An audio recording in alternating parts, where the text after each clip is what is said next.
하나님께서 우리에게 주신 말씀은 마태복음 13장 31절에서 33절 말씀과 45절에서 46절 말씀입니다. 마태복음 13장 31절에서 33절 말씀 그리고 45절에서 46절 말씀입니다. 합독하도록 하겠습니다. 또 비유를 들어 이르시되 천국은 마치 사람이 자기 밭을 갖다 심은 겨자씨 하나 같으니 이는 모든 씨보다 작은 것이로되 자란 후에는 풀보다 커서 나무가 되매 공중의 새들이 와서 그 가지에 깃들이느니라. 또 비유로 말씀하시되 천국은 마치 여자가 가루 서말 속에 갖다 넣어 전부 부풀게 한 노릇과 같으니라. 45절 보도록 하겠습니다. 시작.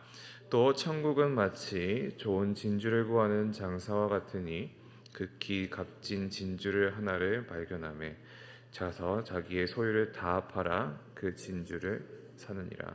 아멘. 지난 주일 말씀을 통해서 우리는 훈련이 군대에서 많이 쓰이고 있는 단어다라는 이야기를 듣게 되었습니다. 그럼 결국에는 그 의미는 무엇이냐? 반복과 숙달이라는 방법으로 훈련을 통해서 군인이 만들어짐을 우리가 알게 된다는 것이죠. 최근에 제가 한 유튜브를 보게 되는데 거기서 이제 전쟁사를 공부하신 한 박사님의 이야기를 듣게 된 적이 있었습니다. 고대 지중해 지역의 군대 그리고 전쟁에 대해서 이야기를 들었었는데요. 지중해 나라들이라고 하면은 우리가 익히 알고 있는 페르시아나 그리스, 스파르타 이런 지역들의 군대를 이야기를 하는 것입니다. 근데 그 군대를 이야기함에 있어서 어떤 사람이 이렇게 평가를 한다고 하더라고요. 군인은 아무리 잘못된 것 같아도 훈련된 대로만 싸울 수 있다라는 것이죠. 무슨 말이냐? 안 해본 방법으로는 전진도 후퇴도 하지 못하고 급작적인 상황이 일어나게 된다면은 그 군대가 순식간에 붕괴가 된다는 뜻입니다. 따라서 지휘관의 입장에서는 다 죽을 줄 알아도 전쟁이 실패하고 전멸을 당할지 모르겠지만 다 죽을 줄 알아도 군대는 훈련한 대로만 준비한 대로만 싸울 수밖에 없다는 것입니다. 이것을 이제 한 발레 공연에 깃들여서 이야기를 했었는데요. 발레단이 한 공연을 준비해서 공연을 하는데 만약에 어떤 사람의 실수로 바닥에 유리가 깔려있고 그것이 깨져 있었다라고 했었다면 그리고 그 깨진 유리를 공연하는 중간에 발견을 하게 된다면 그 발레단 그 단원들은 무엇을 할 수 있겠느냐 말이에요. 결국에는 이들은 자기가 프로이기 때문에 그리고 그 상황에 대해서 대비할 수 없기 때문에 발에 피가 나는 것을 각오하고 그 유리 위에서 춤을 출 수밖에 없게 된다는 것. 그 지중해 전쟁도 마찬가지로 내 눈앞에 당연히 질 것 같은 상황이 보이는데도 불구하고 그 앞에서 훈련된 대로 준비한 대로만 싸울 수밖에 없게 된다는 것이 그 지중해의 전쟁 방식이었다라고 이야기를 하더라고요. 이제 발레단은 많아야 수십 명이 되겠지만 군대 같은 경우는 수천 명, 수만 명이 하는 그런 전쟁이 될 것입니다. 그리고 그 많은 사람들을 그 당시의 사람들이 대포가 있겠어요? 뭐가 있겠어요? 깃발을 아무리 흔들다고 하더라도 깃발을 앞에서 흔드는 게 아니라 뒤에서 흔들고 북을 아무리 친다고 해도 아수라장이 된 그 상황에서 어떤 신호를 받으면서 내가 후퇴하든 옆으로 빠지든 하는 그런 행동을 군인들이 할 수 있겠느냐 말이죠. 짧은 시간 안에 앞이 보이지도 않고 서로 죽고 죽이며 서로 싸우는 판에 어떻게 그때그때 지휘를 받고 행동을 하겠느냐. 결국에는 훈련한 만큼 싸울 수 있고 준비한 만큼 전략을 펼칠 수 있게 된다는 것을 의미한다고 합니다. 우리가 이번 주를 통해서 훈련에 대해서 함께 나누게 됩니다. 그리스도인들에게는 어떠한 훈련이 필요하게 될까요? 우리 묵상집에서는 그 세 가지 훈련에 대해서 이야기를 하고 있지만 저는 같은 본문을 가지고 다른 것을 한번 생각해 보려고 합니다. 오늘의 본문은 예수님의 비유입니다. 예수님은 많은 비유를 하셨는데 그 중에 그 비유가 차지하는 비중 중에서 천국, 그러니까 하나님의 나라, 하늘의 나라라고 이야기를 하기도 하는데 천국에 대한 비유가 많이 있습니다. 그리고 그것들은 대부분 천국은 마치라는 그런 말로서 시작되는 경우가 참 많은데요. 그래서 우리가 잘 알고 있는 찬양도 그렇게 되어 있죠. 천국은 마치 밭에 감추인 보와 땅 속에 묻힌 아무도 모르는 보석과 같다. 그렇다면 오늘 본문에 나타나는 겨자씨와 누룩의 비유는 우리가 어떻게 받아들이고 있는지를 한번 생각해 보기를 원합니다. 우리가 어떻게 이 말씀을 해석하고 있는지를 돌이켜 보아야 한다고 생각을 합니다. 겨자씨는 어떤 것입니까? 우리가 익히 알듯이 매우 작은 씨앗입니다. 제가 한번 본 적이 있었는데 손톱의 때 정도 되는 사이즈였던 걸로 생각이 됩니다. 지극히 작은 것, 그리고 너무나 하찮아 보이는 그런 작은 것을 이야기를 하는 것이 겨자씨죠. 그리고 그것이 어떻게 된다고 예수님은 말씀하십니까? 매우 커져서 나무의 새들이 그 위에 오를 정도가 된다라는 것을 예수님이 말씀을 하십니다. 작은 것이 커진다. 지금 작아 보이는 거지만, 너무 하찮아 보이는 거지만 시간이 지나게 되면 매우 크고 장성하게 되어 예전의 모습을 알아보지 못할 그 엄청난 것으로 변하게 된다라는 것이 예수님이 말씀하신 천국에 대한 내용이었습니다. 하나님의 나라가 지금은 작아 보이지만 커질 것이다. 지금은 이렇게 복음을 받아들이는 자가 예루살렘에 있는 몇몇 제자들밖에 없어 보이지만 이것이 결국에서는 땅끝까지 이르러 전 세계적으로 퍼질 것이다 라는 것을 이야기하는 것이 예수님의 그 비유에 대한 해석 중에 다수를 차지하고 있습니다. 누룩에 대한 비유도 마찬가지죠. 누룩은 무엇입니까? 이스트라고도 이야기를 하기도 하는데 가루든지 어떤 액체든지 이것을 밀가루에 조금만 넣어도 이것이 배가 되고 몇 배씩 커져서 부풀어 오르는 것처럼 하나님의 나라도 그렇게 커지게 될 것이다. 지금은 작아 보이지만 이것이 예수 그리스도를 믿는 그리스도인들을 통해서 점점 배가가 될 것이다 라는 것이 하나님의 나라에 대한 비유의 해석이라고 우리가 여길 수 있습니다. 하지만 19세기 1800년대에 세대주의자라고 하는 사람들은 그렇게 생각하지를 않았습니다. 그들은 성경을 문자적으로 보기를 좋아했었고요. 그리고 그 문자들이 다른 쪽에서 어떻게 쓰임을 받고 있는지를 대해서 관심이 좀 많았던 자들이었습니다. 그들은 성경에서 이야기하는, 특별히 마태복음에서 이야기하고 있는 하나님의 나라와 천국을 구분하여 생각하였었고요. 천국은 이제 다가올 하나님 나라 이전에 있을 기독교 국가라고 생각을 했었습니다. 이 나라 천국은 단지 신자만 있는 것이 아니라 예수님을 믿지 않는 다른 불신자들도 함께 있는 그런 나라일 것이다 라고 생각을 했었고요. 그 안에 그럼 이 불신자들이 가지고 있는 악이 점점 커져서 그 종말의 날 때는 그렇게 커진 모습으로 있을 것이다 라는 해석을 하고 있었습니다. 그러니까 겨자씨가 커서 나무가 된다라는 것은 악이 점점 커지게 되는 그런 나라가 올 것이다라는 해석을 했었고요. 그다음에 누룩이 들어가서 점점 커진다는 것은 누룩을 통해서 안에 이제 공기가 차게 되니까 그렇게 이제 허가 많은 것들이 세워지게 될 것이다라는 그런 의미로 해석을 했었다고 합니다. 그래서 이 말씀은 예수님께서 악의 성장을 신자들은 경계를 해야 한다라는 식으로 해석을 하게 되는 거죠.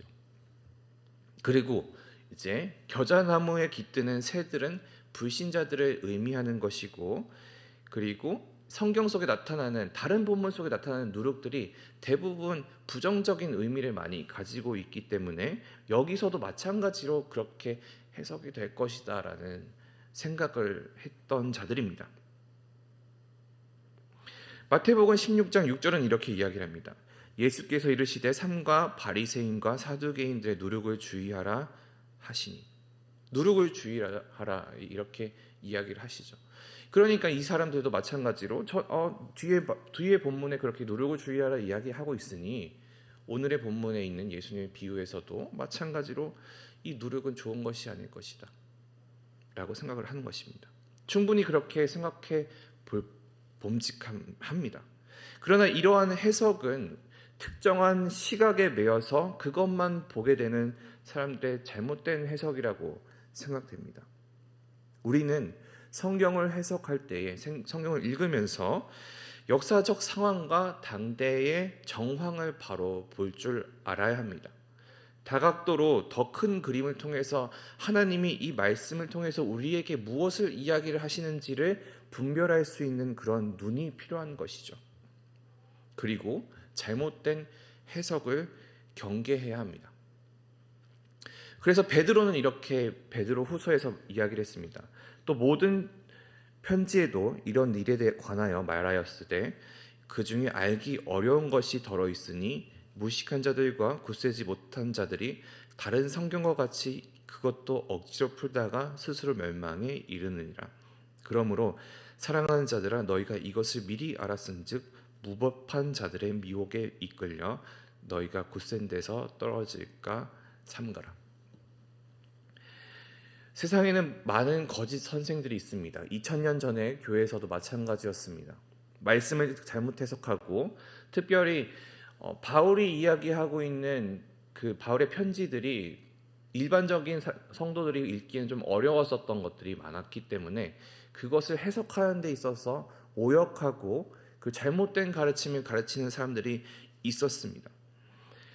그리고 이것을 의도적으로 잘못 해석하고 신자들을 잘못된 길로 이끄는 그런 거짓 선생들이 있었음을 우리가 성경을 통해서 알 수가 있죠.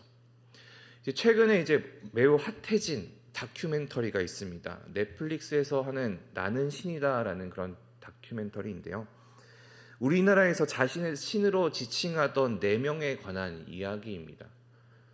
그리고 그들과 관련된 이제 범죄나 그런 문제점들에 대해서 취재를 했던 내용인데, 그중에 특별히 이제 JMS 정명석 씨의 이야기로 요즘에 뉴스가 오르내리고 있습니다. 많은 사람들이 성추행과 성폭행을 당했다고 합니다. 그리고 그것 때문에 한 10년 정도 전에 그가 이제 감옥을 10년 정도 살게 됐었죠. 그리고 갔다 와서도 또 똑같은 일들이 생깁니다.